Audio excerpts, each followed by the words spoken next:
Bismillahirrahmanirrahim. Assalamu alaikum dear student. I am Amreen Ibrar. Our topic is coordinate geometry, chapter 7, exercise 7.1 from book New Additional Mathematics, question number 3. Exercise 7.1, question number 3. Find the area of the trapezium ABCD where A, B, C and D shows that the perimeter is 17.6 unit correct to 1 decimal place. अब हमारे पास 4 points दिए गए हैं, हमने क्या find करना है? Area of a trapezium find करना है। अब स्टूडेंट्स देखें, एरिया ऑफ अ ट्रेपीजियम का क्या फार्मूला है?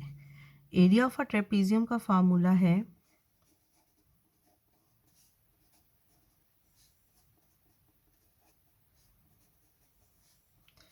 1/2 into height between two parallel sides और sum of the lengths of two parallel sides, यानी two parallel sides A plus B कोई सी भी लेंथ होगी उनका ऐड कर दें और उनके दरमियान जो परपेंडिकुलर डिस्टेंस है उससे मल्टीप्लाई करके डिवाइडेड बाय 2 कर दें, तो this is the area of trapezium. अब फिर वही बात है कि हम पहले रफ स्केच बना लेते हैं एरिया ऑफ अ ट्रेपीजियम का। एरिया ऑफ अ ट्रेपीजियम का ये रफ स्केच हमने ड्रॉ कर लिया।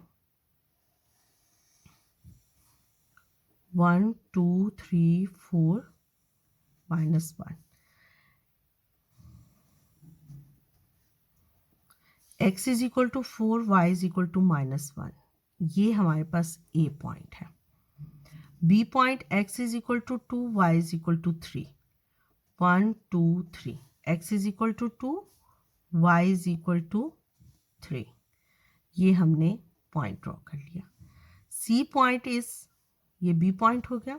C point x is equal to -1 y is equal to 3, ये x is equal to -1 y is equal to 3, ये हमारे पास C पॉइंट हो गया।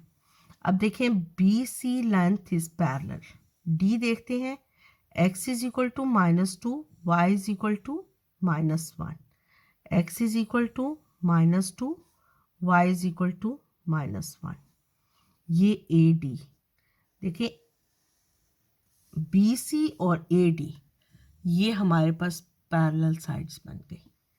अब बेटा इस तरह के क्वेश्चंस जितने भी आपको आएंगे, आप रफ स्केच बनाए बगैर ये क्वेश्चन सॉल्व नहीं कर सकते।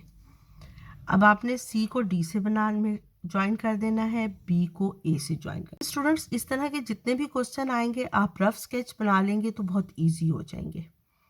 अब हमारे पास H किसके इक्वल है? देखें हम H में ये यूनिट काउंट कर लेते हैं, ये 1 यूनिट 2 3 4, H हमारे पास क्या हो गया?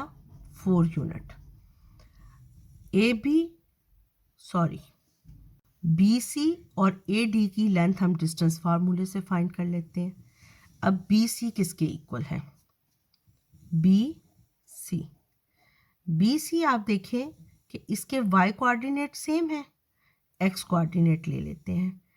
2 -1, 2 -1 is equal to 2 + 1 is equal to 3 unit. इसी तरह हम AD ले लेते हैं। AD कैसे फाइंड करते हैं? ये देखें,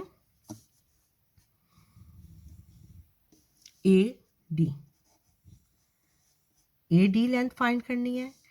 A और D में आप देखें y कोऑर्डिनेट सेम है, तो क्या हो जाएगा? 4 - -2 is equal to 4 + 2 is equal to 6। BC और AD हमने फाइंड कर लिए। हाइट हमने ग्राफ से ले ली जो 4 यूनिट है, इन सब की वैल्यूज इसमें सब्स्टिट्यूट कर दें। 1/2 4, 3 + 6, 3 + 6, 2 1s are 2, 2 2s are 4, 3 + 6 9, 9 multiplied by 2 18 square unit। Answer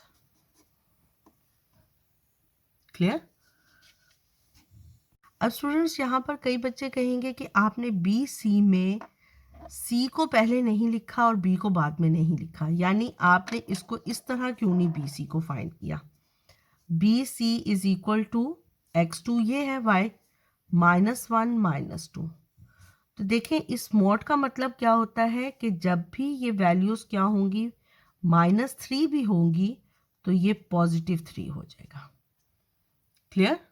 यही बात मैंने आपको समझाई थी कि जब भी ये नेगेटिव में भी आंसर आएगा तो आपने उसको पॉजिटिव में लिखना है।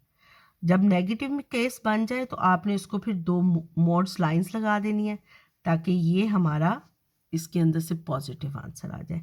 इसी तरह AD में भी -2 -4, -2 -4 लिखने की बजाय मैंने 4 -2।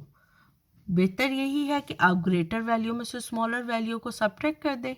अदरवाइज अगर ये सिचुएशन आ भी जाती है तो आपने मोड में लिखकर उसको पॉजिटिव कर देना है। यानी AB को मैं AD को ऐसे भी लिख सकती थी, AD is equal to -4 -2 sorry -2 -4 -6। तो इन 2 लाइंस का मतलब क्या होता है कि हमारे पास जो भी आंसर आएगा वो पॉजिटिव होगा। फिर आपने इसको इस तरह लिख देना है। ठीक है, आप यहाँ पर भी इस तरह लिख सकते हैं, इनके गिर्द ऐसे लाइंस लगा दें तो 3 आंसर आ जाएगा। यहाँ पर भी लिख दें, आपका आंसर बल्कि ज़्यादा एक्यूरेट है। क्लियर? आपकी बुक में जो एग्जाम्पल सॉल्व है उन्होंने नहीं लगाया हुआ, और ग्रेटर में से स्मॉलर वैल्यू को सब्ट्रैक्ट किया हुआ है, और अगर नेगेटिव कंडीशन आ भी गई है तो उन्होंने उसको पॉजिटिव में चेंज कर दिया। लेकिन असल इसका बेसिक वो जो फार्मूला है वो यही है कि BC में यहाँ पर BC में आप देखिए y कोऑर्डिनेट 0 हो गया, तो आप इसको इसी तरह लर्न कर लें, x2 - x1 होल स्क्वायर। इस फॉर्म में कभी भी मिस्टेक नहीं होगी।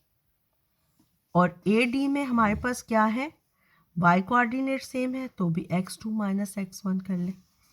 और अगर आपका कोई भी y कोऑर्डिनेट EF एक लेंथ आपने फाइंड करनी है और x कोऑर्डिनेट सेम है तो आप उसको लिख लें y2 - y1 होल स्क्वायर। अब देखें इस कंडीशन में अगर -6 आएगा तो आपने स्क्वायर के साथ इसको स्क्वायर रूट को कट नहीं करना, आपने -6 का स्क्वायर लिया वो 36 आ गया और उसका स्क्वायर रूट ले लेंगे तो 6 है।